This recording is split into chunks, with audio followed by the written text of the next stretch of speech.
N9 TV Telugu news కి స్వాగతం. Bulletin లో ముందుగా హెడ్లైన్స్ చూద్దాం.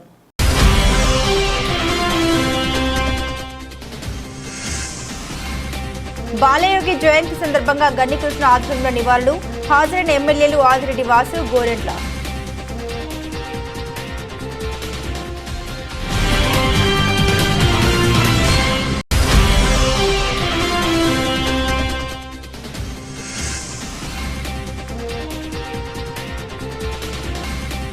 జన సైనికులపై కఠిన చర్యలు తీసుకోవాల్సిందే. హైకోర్టుకు వెళ్లడానికి సిద్ధమన్న బర్రె ఆనంద్ కుమార్.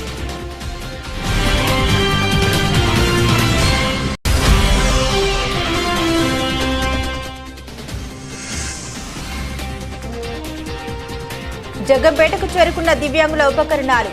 అక్టోబర్ 7వ తేదీన పంపిణీకి రంగం సిద్ధం చేసిన ఎమ్మెల్యే జ్యోతుల నెహ్రూ.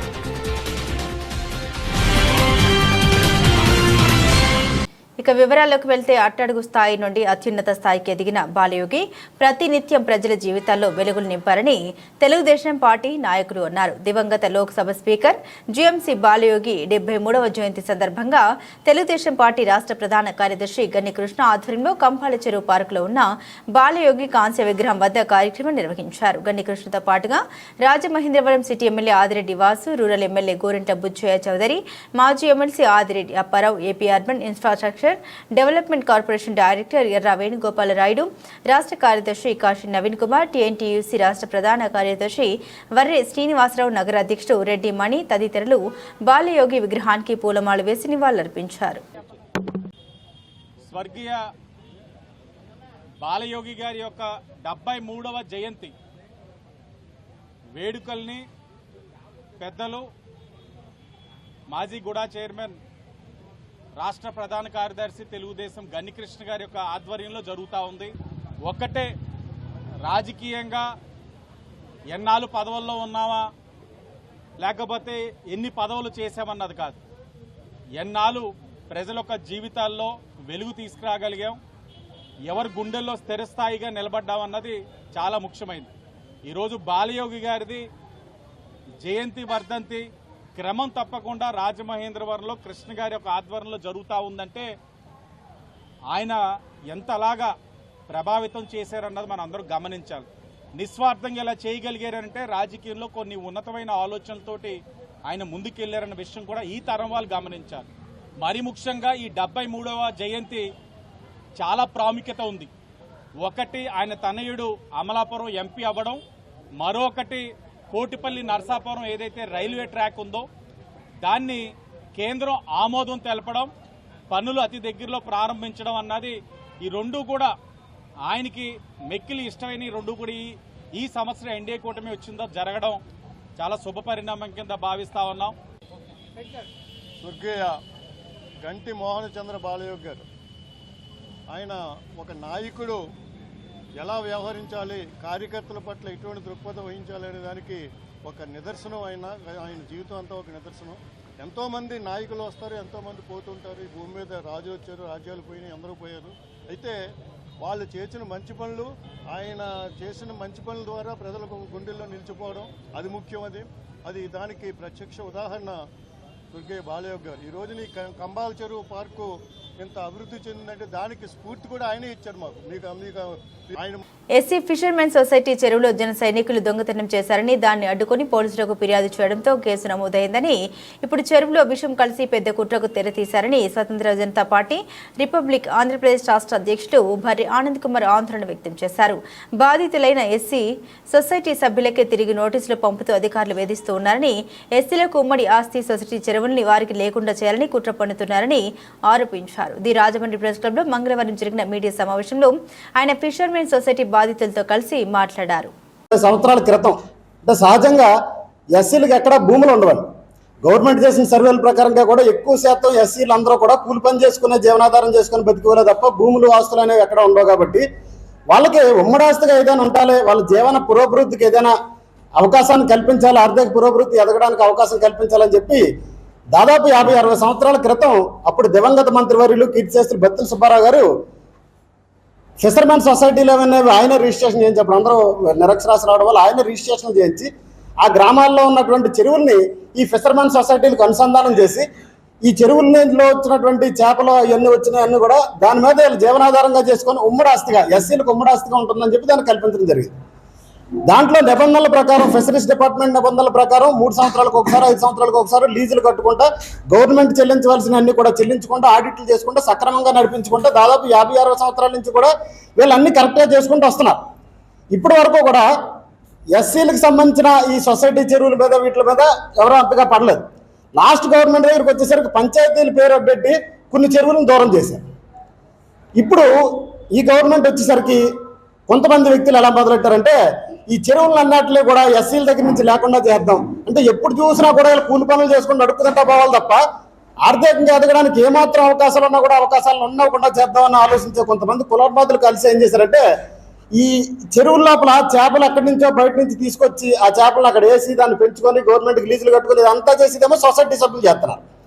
నైట్కి నైటు ఎవరికో తెలియకుండా చేపలను పట్టుకోవడం అనేది కొంతమంది గ్రామాల్లో చేస్తున్నారు. పట్టిపోవడం కూడా ఒక చేప 2 చేపలు అయితే పట్టించుకోపోలేదు, 100 చేపలు పట్టిపోతున్నారంట రోజు. పట్టిపోయి తీసుకెళ్ళి మళ్ళీ ఎవరికి అమ్ముతున్నారు, ఊర్లో లోపలికి వచ్చి మళ్ళీ సొసైటీ వరకు అమ్ముతున్నారు 7 చేపలు దొబ్బేసి. ఇది ఎలా చేస్తున్నారని చెప్పి ఇంక నైట్ కాద్దామని చెప్పి మొన్న పోయిన శనివారం కదండి, లాస్ట్ శనివారం అంటే అంతకుముందు నుంచి రోజు కొంతమంది అలాగ పహారా గాయడం అవి చేస్తున్నారు. లాస్ట్ శనివారం మొత్తం దాదాపు 6-8 చేపలు పడుతుంటే చేపలు వలలో మొత్తం అన్ని పెట్టుకొని రెడ్ హ్యాండెడ్గా పట్టుకున్నారు. ఆ వీడియోలు ఫోటోలు కూడా ఉన్నాయి. పట్టుకొని వీళ్ళందరినీ పోలీస్ స్టేషన్కి అప్పచెప్దాం అనుకునేటప్పటికి ఆ గ్రామానికి నిడిగట్ల గ్రామం కోరుకొండ మండలం నిడిగట్ల గ్రామానికి సంబంధించిన వైఎస్ఆర్సీపీ నాయకుడు ఆయన జిల్లా కార్యదర్శి ఏదో కూడా ఉన్నట్టుంది పార్టీలో. ఆయన జనసేన మేడిశెట్టి శివరామ్ అంటాడు ఆయన పేరు. జనసేన జిల్లా జాయింట్ సెక్రటరీ ఏదో ఉందండి ఆయన పదవి కూడా.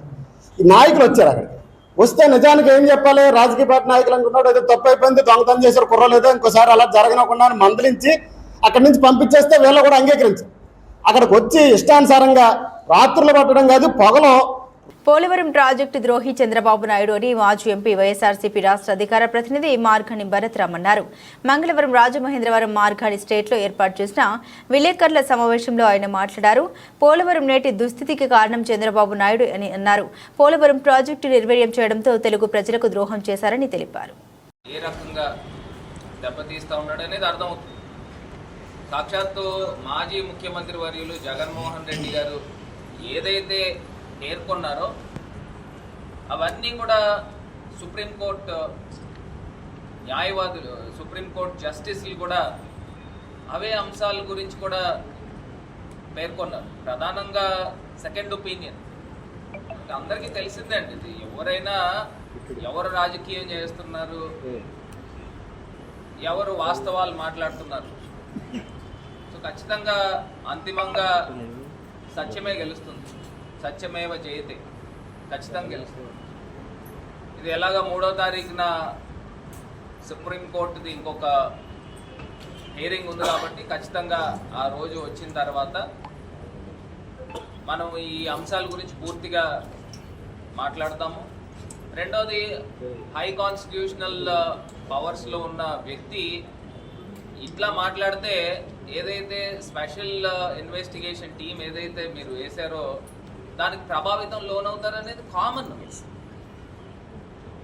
సో వన్స్ ఇంకా ప్రోబ్ జరగకుండానే పూర్తి స్థాయిగా ఇలా బహిరంగంగా స్టేట్మెంట్స్ ఇవ్వడము, మరి ఖచ్చితంగా దీని గురించి హిందూ లోకానికి ప్రత్యేకించి చంద్రబాబు నాయుడు గారు బేషరతుగా క్షమాపణ చెప్పాలని ఈ సందర్భంగా తెలియదు. ఇంకా దీనికన్నా మనం 3వ తారీఖు తర్వాత ఖచ్చితంగా ఈ అన్ని అంశాల గురించి మాట్లాడదాం. ఇప్పుడు ప్రధానమైన అంశము పోలవరం ప్రాజెక్టు. ఏదైతే కొత్తగా ఏర్పాటైన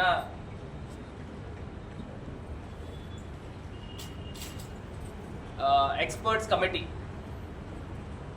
ఏదైతే experts the panel of experts ఎవరైతే అపాయింట్ చేశారో, అమెరికా నుంచి 2, కెనడా నుంచి 2, వీళ్ళందరినీ కూడా ఎక్స్పర్ట్స్ని అపాయింట్ చేసి వాళ్ళు గతంలో ఆగస్టులో ఒక నివేదిక ఇచ్చారు. రీసెంట్గా కూడా సిడబ్ల్యూసీకి కానీ పీపీఏకి కానీ ఒక నివేదిక బహిర్గతంగా ఖచ్చితంగా వాళ్ళకి నివేదిక పూర్తి స్థాయిగా తెలియపరచడం జరిగింది. ఇందులో ప్రధానమైన అంశాలు అసలు ఎందుకు ఈ ఎక్స్పర్ట్స్ కమిటీ వేశారు అంటే ఎక్స్పర్ట్స్ కమిటీ ఎందుకు వేశారు అని అంటే డయాఫ్రమ్ వాల్ బ్రీచ్ అయింది. డయాఫ్రమ్ వాల్ నాకు తెలిసి సుమారుగా 400 వీళ్ళు ఇచ్చిన దీని ప్రకారం 485 మీటర్లు డయాఫ్రమ్ వాల్ బ్రీచ్ అవ్వడం జరిగింది. అంటే ముక్కలు కింద విరిగిపోవడం జరిగింది. ఈ డయాఫ్రమ్ వాల్కి రిపేర్ చేస్తే సరిపోతుందా లేకపోతే కొత్త డయాఫ్రమ్ వాల్ కట్టాలా అనే అంశం ఒకటైతే, రెండోది కాఫర్ డ్యామ్ దగ్గర ఏదైతే కాఫర్ డ్యామ్ నిర్మాణం చేశారో దాని కిందన జెట్ గ్రౌటింగ్ వాల్ అని ఉంటుంది. స్థానిక జ్యోతుల నెహ్రూ కాలనీలో గల శ్రీమతి జ్యోతుల మణిమ కళ్యాణ మండపానికి విభిన్న ప్రతిభావంతులు దివ్యాంగులు ఉపయోగించుకునే ఉపకరణాలు చేరుకున్నాయి. ఈ సందర్భంగా కాకినాడ జిల్లా టీడీపీ విభిన్న ప్రతిభావంతుల అధ్యక్షులు మండపాక అప్పన్న దొర మాట్లాడుతూ కేంద్ర రాష్ట్ర ప్రభుత్వాలు సంయుక్తంగా అలింకో సంస్థ సహకారంతో ఆగస్టు 3వ తేదీన జగంపేటలో నిర్వహించిన దివ్యాంగుల ఉపకరణాల గుర్తింపు శిబిరంలో గుర్తించిన బ్యాటరీ, ట్రైసైకిళ్లు, వినికిడి యంత్రాలు, కృత్రిమ కాలు వంటి దివ్యాంగుల ఉపకరణాలు జగ్గంపేట చేరుకున్నాయని అక్టోబర్ 7వ తేదీన జగ్గంపేట శాసనసభ్యులు జ్యోతుల నెహ్రూ చేతుల మీదుగా దివ్యాంగులకు ఈ ఉపకరణాలు అందించడం జరుగుతుందని తెలియజేశారు. అందరికీ నమస్కారం అండి. నా పేరు మండపాక అప్పందర, కాకినాడ జిల్లా తెలుగుదేశం పార్టీ విభిన్న ప్రతిభావంతుల దివ్యాంగుల అధ్యక్షుడండి. మరి కేంద్ర రాష్ట్ర ప్రభుత్వాలు సంయుక్తంగా అలింకో సంస్థ సహకారంతో ఆగస్టు 3వ తేదీ జగ్గంపేటలో దివ్యాంగులకు ఉపకరణాల గుర్తింపు శిబిరం జగ్గంపేట శాసనసభ్యులు జ్యోతుల నెహ్రూ గారి సహకారంతో ఏర్పాటు చేయడం జరిగింది. ఆ రోజు వికలాంగులకు, దివ్యాంగులకు మరి ఉపకరణాలు ట్రైసైకిళ్ళు, బ్యాటరీ ట్రైసైకిళ్ళు, అదేవిధంగా వినికిడి యంత్రాలు, అదేవిధంగా కృత్రిమ కాళ్ళు, ఇటువంటి ఉపకరణాల గుర్తింపుకు 550 గుర్తింపు కార్యక్రమాన్ని తీసుకోవడం జరిగింది. ఆ రోజు తీసుకున్న తర్వాత మరి ఇవన్నీ కొలతలు తీసుకుని తయారయ్యి మరి ఈరోజు జగ్గంపేట చేరుకున్నాయి. తేదీ జగ్గంపేటలో ఈ ఉపకరణాలు ఇచ్చేందుకు శాసనసభ్యులు ఏర్పాట్లు చేస్తున్నారు. ఆల్రెడీ లారీల్లో తరలిస్తున్నారు. ఆల్రెడీ 2 లారీలు రావడం జరిగింది. ఇంకా 5 లారీలు జగ్గంపేట చేరుకుంటాయి ఈరోజు. మరి అక్టోబర్ 7వ తేదీన జగ్గంపేట శాసనసభ్యులు జ్యోతుల నెహ్రూ గారి చేతుల మీదుగా మరి దివ్యాంగులందరికీ కూడా ఈ ఉపకరణాలు అందించడం జరుగుతుంది. శాసనసభ్యులు జ్యోతుల నెహ్రూ గారు గెలిచిన నెలలోనే ఈ కార్యక్రమం తీసుకున్నారండి. వికలాంగులు, దివ్యాంగులు, అభాగ్యులు మరి వారికి కావాల్సిన పరికరాలు నియోజకవర్గంలో అందించాలని దృఢ సంకల్పంతో పనిచేసే నాయకుడిగా ఈరోజు జ్యోతుల నెహ్రూ గారు గెలిచిన నెలలోనే ఈ గుర్తింపు శిబిరం ఏర్పాటు చేసి మరి అందరికీ కూడా ఇవ్వడం జరుగుతుంది. మరి పవన్ కళ్యాణ్ గారు ఉప ముఖ్యమంత్రి గారు, అదే చంద్రబాబు నాయుడు గారు ముఖ్యమంత్రి గారు జ్యోతుల నెహ్రూ గారికి మా దివ్యాంగులందరం కూడా రుణపడి ఉంటామండి. ఎందుకంటే గత 5 సంవత్సరాల్లో దివ్యాంగులను ఎక్కడ గుర్తించిన దాఖలాలు లేవండి, పింఛను పెంచిన దాఖలాలు లేవండి. ఈ ప్రభుత్వం, కూటమి ప్రభుత్వం వచ్చింది, 6,000 రూపాయలు పింఛని, 10,000 రూపాయలు పింఛని, 15,000 రూపాయలు పింఛనీతో పాటు దివ్యాంగులకు కావాల్సిన ఉపకరణాలన్నీ కూడా అందించుతున్నారు. ఈ కూటమి ప్రభుత్వానికి మేము దివ్యాంగులందరం కూడా ఎల్లకాలం కూడా రుణపడి ఉంటాం. జ్యోతుల నెహ్రూ గారికి, పవన్ కళ్యాణ్ గారికి, చంద్రబాబు నాయుడు గారికి కూడా. హైదరాబాద్లో నిర్మాణాల కూల్చివేతల్ని ఉద్దేశిస్తూ బీఆర్ఎస్ వర్కింగ్ ప్రెసిడెంట్ కేటీఆర్ ఘాటు వ్యాఖ్యలు చేశారు. రేవంత్ రెడ్డికి హైకోర్టు చెప్పిన బుద్ధి వస్తలేదు, నువ్వు మొగనివి అయితే ముందు 6 గ్యారెంటీలు అమలు చేయి, ఆడపిల్లలకి ఇస్తారన్న నెలకు 2,500 ఇవ్వు, రైతులకు 2 లక్షలు రుణమాఫీ చేయి, కానీ పేద ప్రజల జోలికి వస్తే మాత్రం ఊరుకోమని కేటీఆర్ అన్నారు. అంబర్పేట నియోజకవర్గ పరిధిలోని మూసి పరివాహక ప్రాంత ప్రజలతో ఆయన సమావేశమయ్యారు. రేవంత్ రెడ్డికి ఒకటే చెప్తున్నా, నీకేమైనా బుద్ధి జ్ఞానం ఉంటే, సిగ్గు లజ్జ ఉంటే, నిన్ననే హైకోర్టు నానా దొబ్బులు దొబ్బింది. మిమ్మల్ని నిన్ననే తిట్టింది హైకోర్టు. ఎందుకు చేస్తున్నా, ఇష్టం ఉన్నట్టు బుద్ధి జ్ఞానం లేదా అని. అయినా నీకు సిగ్గస్తలేదు. ఇవాళ మళ్ళీ పోయి అక్కడ డ్రామా చేస్తున్నావు. రేవంత్ రెడ్డి నీ భాషలనే చెప్తున్నావు, ఎందుకంటే ఇక మామూలు భాషలు చెప్తే అర్థం కాదు. నువ్వు మొగోనివే అయితే ముందు 6 గ్యారెంటీలు అమలు చేయి. ముందు ఆడపిల్లలకి ఇస్తానా నెలకు 2,500 రూపాయలు, ముసలోళ్ళకి ఇస్తాన నెలకు 4,000 రూపాయలు, రైతులకు రుణమాఫీ చేస్తాను 2 లక్షలు అది చేయి, 10,000 కాదు 15,000 ఇస్తాను. ఈ ఆటో డ్రైవర్లు చచ్చిపోతాండ్రు, వాళ్ళకి ఏదో బోర్డు పెడతా నెలకు 1,000 రూపాయలు ఇస్తాను. ఇక్కడ మా వాళ్ళు కొంతమంది హోంగార్డులు కూడా ఉండొచ్చు. ఆ హోంగార్డులకు జీతాలు వెళ్ళవు, 4-5 నెలల నుంచి జీతాలు దిక్కులేవు. గా పని చేయి, పేదవాళ్ళని ఆదుకో. బస్తీలలో ఉన్న వాళ్లకు దమ్ముంటే కేసీఆర్ 1,00,000 డబుల్ బెడ్రూమ్ ఇల్లు కడితే మొగోని అయితే నువ్వు 2 లక్షలు కట్టు, వద్దంటలేం. కానీ ఉన్న ఇంట్లోకి వెళ్ళి తీసి బయట వారేస్తామంటే మాత్రం ఊకోమెట్టి పరిస్థితులు అనే మాట నేను విజ్ఞప్తి చేస్తా ఉన్నా. ప్రతి కుటుంబానికి అండగా ఉండాలన్నదే నా కోరిక. గత పాలకుడి పాలన చూసి విరక్తి చెంది మొన్నటి ఎన్నికల్లో ప్రజలు వన్ సైడ్ తీర్పు ఇస్తూ కూటమికి 93% సీట్లు గెలిపించారు. ప్రజలు ఎంత కసిగా ఓటు వేశారో ఈ ఫలితాలు చూస్తూనే తెలుస్తోంది. కనీసం ప్రజలకు స్వేచ్ఛ కూడా లేకుండా దుర్మార్గంగా గత పాలకులు పాలించారు. ఎస్కోబార్ కంటే డేంజర్ ఈ జగన్. ప్రజలు ఎలాంటి వాళ్ళతో జాగ్రత్తగా ఉండాలన్నారు సీఎం చంద్రబాబు. నేను ఎప్పుడు కూడా కష్టాలు నష్టాలు మీతో పంచుకోవాలి. నా ఆలోచన ఒకటే, ప్రతి ఒక్క కుటుంబానికి అండగా ఉండాలనేది నా కోరిక. మీ జీవితాల్లో వెలుగు తీసుకురావాలనేది నా సంకల్పం. అందుకే మొన్న ఎన్నికల్లో చూశాను. నా జీవితంలో ఎప్పుడు కూడా అలాంటి ఎన్నికలు చూడలేదు. నేను మిత్రుడు పవన్ కళ్యాణ్ గారు బీజేపీ కలిసి పోటీ చేశాం. కలిసి పోటీ చేసి నిలబెట్టిన అందరూ గెలిచారు. 93% గెలిచారు. అంటే మీలో ఎంత ఉత్సాహం ఉందంటే ఎక్కడ చూసినా కూటమి అభ్యర్థుల సింబల్ కనపడిస్తే మీరంతా ఓట్లేసే పరిస్థితికి వచ్చారు. గుద్దుడే గుద్దుడు కార్యక్రమానికి శ్రీకారం చుట్టారు. నాకే ఆశ్చర్యం వేసింది.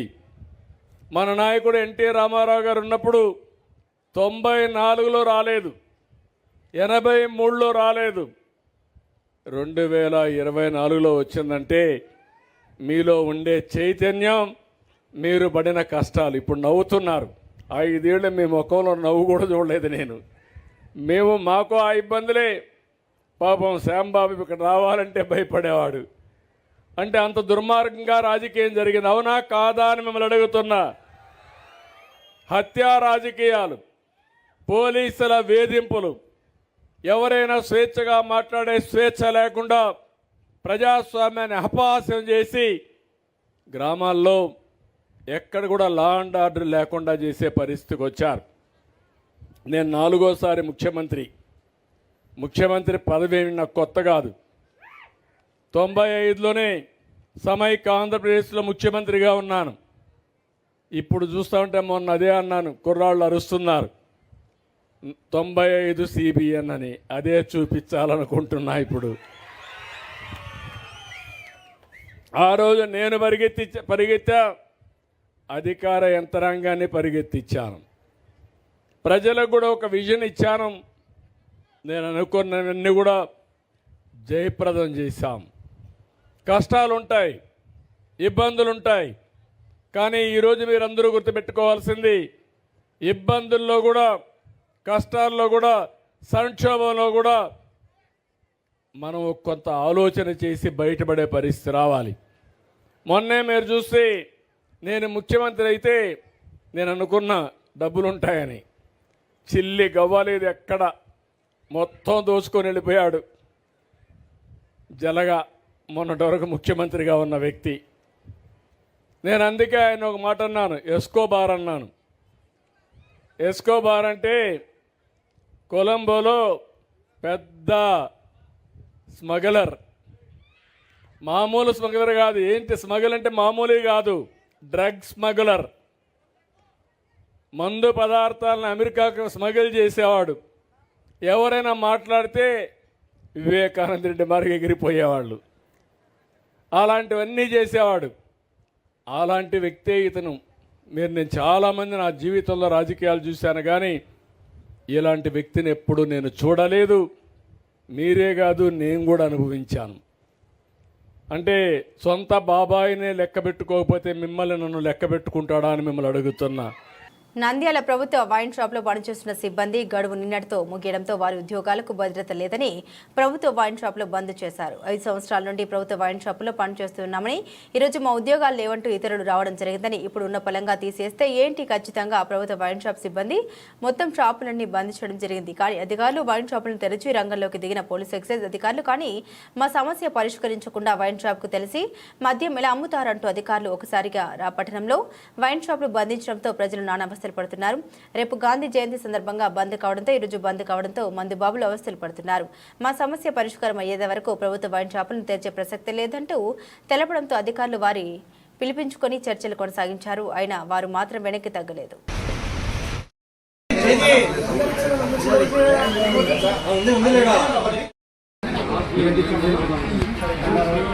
అన్న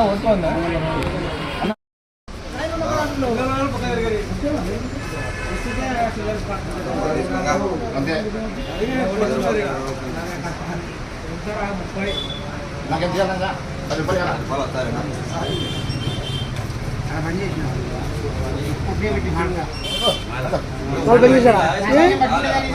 వచ్చి పని చేసేటప్పుడు పని చేయించారు ఇప్పుడున్నే పని చేసి 5 నిమిషాలు తెలుస్తాడే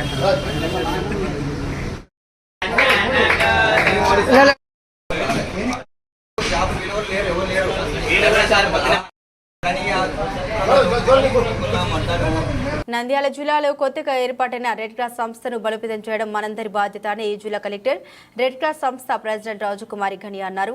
మంగళవారం రామకృష్ణ పీజీ కళాశాలలో ఇండియన్ రెడ్ క్రాస్ సొసైటీ ఆధ్వర్యంలో నిర్వహించిన జాతీయ స్వచ్ఛంద రక్తదాన దినోత్సవ కార్యక్రమంలో ఆమె ముఖ్య అతిథిగా పాల్గొన్నారు.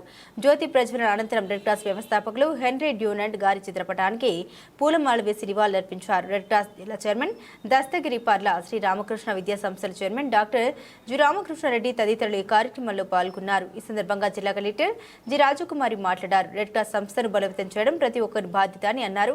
జాతీయ స్వచ్ఛంద రక్తదాన దినోత్సవ సందర్భంగా Indian red cross society Nandyal ఆధ్వర్యంలో రక్తదాన శిబిరాలు ఏర్పాటు చేయడం సంతోషంగా ఉందని, రెడ్ క్రాస్ అభివృద్ధికి ప్రతి ఒక్కరూ సహకరించాలని కోరారు.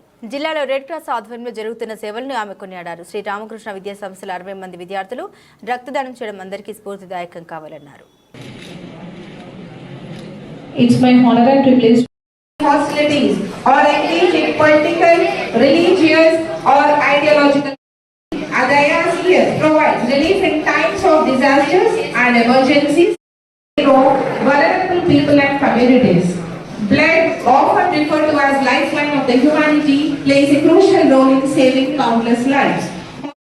ఒక్కరి వల్ల కాదు మేడం, మీరు ఇలా 1-2 ఫ్యామిలీస్, చాలా ఫ్యామిలీస్ ఉంటాయి, బట్ ఒక్క ఫ్యామిలీ అంటే ఆ ఇనిషియేషన్, ఆ బిగినింగ్ అనేది ఆ ఒక్క ఫ్యామిలీ నుంచే మనకు మొదలవ్వాలి. So what is the consequence ఏంటి? అప్పుడు చిన్న ఏజ్ లో మ్యారేజ్ చేసేస్తే డెలివరీ అయిన సమయానికి మినిమం 12 grams ఆఫ్ హీమోగ్లోబిన్ ఉండాలి, ఉండదు. హై రిస్క్ ప్రెగ్నెన్సీ అవుతుంది. ఎవ్రీ క్వార్టర్ కి మెటర్నల్ డెత్ రివ్యూ చేస్తాం. ఎవ్రీ క్వార్టర్ లో 4 to 5 మదర్స్ చనిపోతూ ఉంటారు. సో డెలివరీ అవుతారు, చాలా మంచి పిల్లలు ఉంటారు, మదర్ ఉండరు.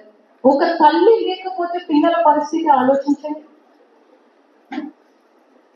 అందుకనే ఫస్ట్ ఇష్యూ ఇస్ ఖచ్చితంగా డిగ్రీ చదివాక మ్యారేజ్ చేసుకోవాలి పిల్లలు.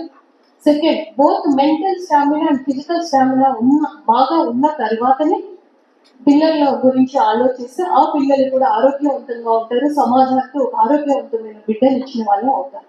అదర్వైజ్ టోటల్ గా చాలా ఎనీమియాని మన జిల్లాలో డీల్ చేయాల్సి వస్తుంది. అప్పుడు ఏం చేస్తాం? ఐరన్ ఫోలిక్ యాసిడ్స్ ఇస్తాం, ఫోలిక్ యాసిడ్ టాబ్లెట్స్ ఇస్తాం.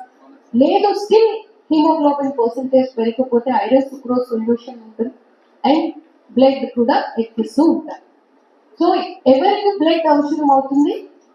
ఎనీమిక్ గా ఉండే ప్రెగ్నెంట్ లేడీస్ కి చాలా అవసరం ఈ బ్లడ్ అన్నది.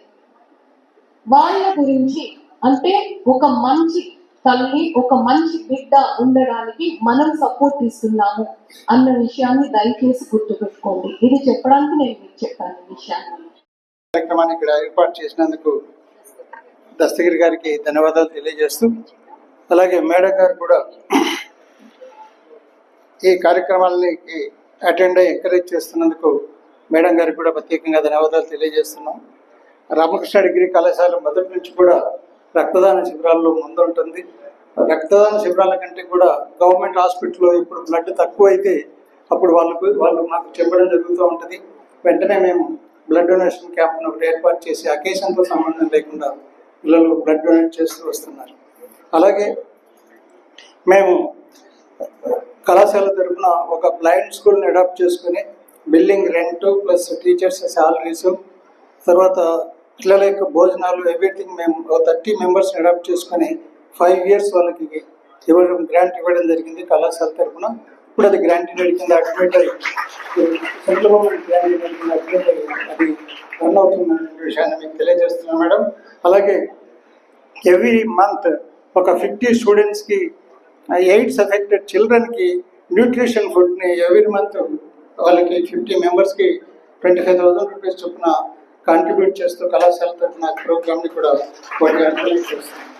అలాగే ఎన్డీఏ కూటమి పాలనలో సంక్షేమంతో పాటుగా అభివృద్ధిని కూడా సమపాలనలో అభివృద్ధి చేస్తామని రాష్ట్ర రోడ్డు మరియు భవనాల శాఖ మంత్రి జనార్దన్ రెడ్డి అన్నారు. ఎన్టీఆర్ భరోసా పెన్షన్ పంపిణీ కార్యక్రమంలో భాగంగా బనగానపల్లి మండలం నందవరం గ్రామంలో మంత్రి బీసీ జనార్దన్ రెడ్డి పాల్గొని పెన్షన్ పంపిణీ చేశారు. ఈ సందర్భంగా మంత్రి బీసీ జనార్దన్ రెడ్డి మీడియాతో మాట్లాడారు. గత వైసీపీ ప్రభుత్వంలో గ్రామీణ వ్యవస్థ కుదేలైందని విమర్శించారు. కూటమి ప్రభుత్వంలో అర్హత కలిగిన ప్రతి ఒక్కరికి సంక్షేమ పథకాలతో పాటు అభివృద్ధికి కూడా ప్రాధాన్యత ఇస్తామని అన్నారు. కేవలం కూటమి ప్రభుత్వంలోని గ్రామాల అభివృద్ధి జరుగుతుందని, చంద్రబాబు నాయుడు పాలనలో ప్రతి ఒక్కరికి న్యాయం జరుగుతుందని అన్నారు. పింఛన్ ఇవ్వడం జరుగుతూ ఉంది. అది కాకుండా గతంలో ఇచ్చిన మాట ప్రకారం కూడా 7,000 ఇవ్వడం జరుగుతూ ఉంది. అర్హులైన ప్రతి ఒక్కరూ కూడా ఈ రోజు చంద్రబాబు పేరు చెప్పగానే చేతులెత్తి మొక్కుతా ఉన్నారు. ఆ మహానాడు బావుడు మాకు 3,000 నుంచి 4,000 చేశాడు. అప్పుడు 2,003 కంతుల ప్రకారం వచ్చింది. ఆ కంతులు కూడా వాలంటీర్లు కూడా వ్యవస్థ ద్వారా పెట్టి ఎప్పుడో 5వ తారీఖు, 6వ తారీఖు, 7వ తారీఖు తలుపులు తెరిచి మేము బయట అరుగుల మీద కూర్చుంటూనే ఈ అధికారులందరూ కూడా ఏదైతే సచివాలయ సిబ్బంది ఉందో వాళ్ళందరూ కూడా వచ్చారని చెప్పి ఈరోజు చంద్రబాబు గారికి వారంతా ధన్యవాదాలు తెలియజేస్తూ ఆనందంగా ఉన్నారు. ఇది ఒక్కటే కాదు, రాష్ట్రంలో ఇప్పటి వరకు ఈ యొక్క 100 రోజుల పరిపాలనలో ఏవైతే సంక్షేమం, అభివృద్ధి రెండు సమానంగా జరపాలి అనేటువంటి ఉద్దేశంతోనే మొదలుపెట్టాము. ఇప్పటికే గ్రామాలలో ఉండేటువంటి ఈ యొక్క వ్యవస్థ ఏదైతే ఉందో ఆ వ్యవస్థనంతా కూడా సమూలంగా మార్పులు తేవాలి. పంచాయతీరాజ్ వ్యవస్థను మార్పులు తెచ్చి ఈ యొక్క వెనుకబడిన ఈ యొక్క కాలనీలు ఎవరైతే ఉన్నాయో నడవలేకుండా పోతున్నటువంటి కాలనీలకు కూడా ఇప్పటికే శాంక్షన్లన్నీ వచ్చాయి. ఈ ఊరికి కూడా 50 లక్షల పైన ఇప్పటికే శాంక్షన్ చేశాము.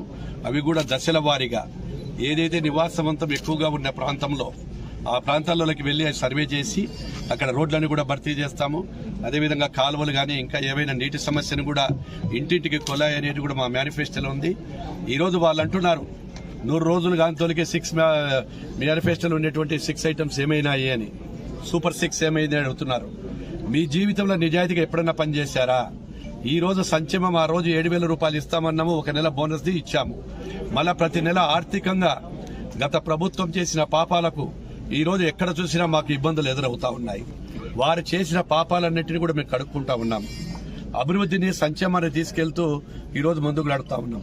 సూపర్ 6 పథకాలు కూడా ఈ రోజు రాష్ట్రం ఎంత నష్టంలో ఉన్నప్పటికీ, ఆర్థికంగా అభివృద్ధిలో కానీ మాకు లోటు ఉన్నప్పటికీ వాటిని కూడా ఈరోజు తీసుకెళ్లి అభివృద్ధి చేయాలంటే లక్ష్యంతోనే రేపు సూపర్ 6 పథకాలు కూడా దశల వారీగా వెంటనే దశల వారీగా తీసుకుపోవాలని చెప్పి ప్రణాళికలు చేస్తా ఉన్నాం. అదేవిధంగా నాకు సంబంధించినటువంటి R&B రోడ్స్ వాళ్ళు 5 సంవత్సరాలు ఎక్కడ కూడా ప్యాచ్ వర్కులు కానీ గుంతలు కానీ బూడ్చకపోవడంతో రాష్ట్రంలో ఈ రోజు రావాల్సిన పరిశ్రమలు వెనక్కుపోయాయి.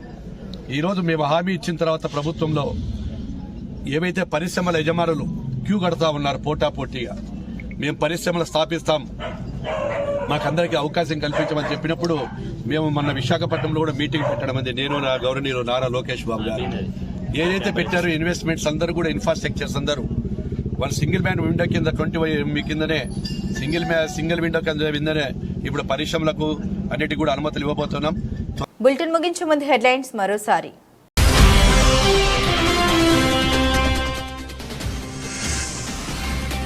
బాలయోగి జయంతి సందర్భంగా గన్నికృష్ణ ఆధ్వర్యంలో నివాళులు, హాజరైన ఎమ్మెల్యేలు ఆదిరెడ్డి వాసు, గోరెంట్ల.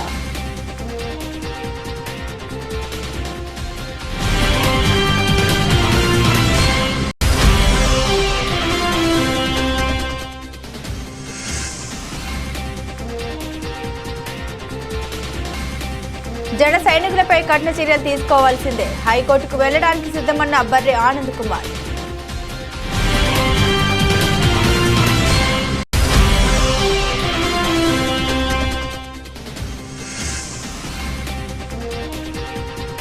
జగ్గంపేటకు చేరుకున్న దివ్యాంగుల ఉపకరణాలు, అక్టోబర్ 7వ తేదీన పంపిణీకి రంగం సిద్ధం చేసిన ఎమ్మెల్యే జ్యోతుల నెహ్రూ.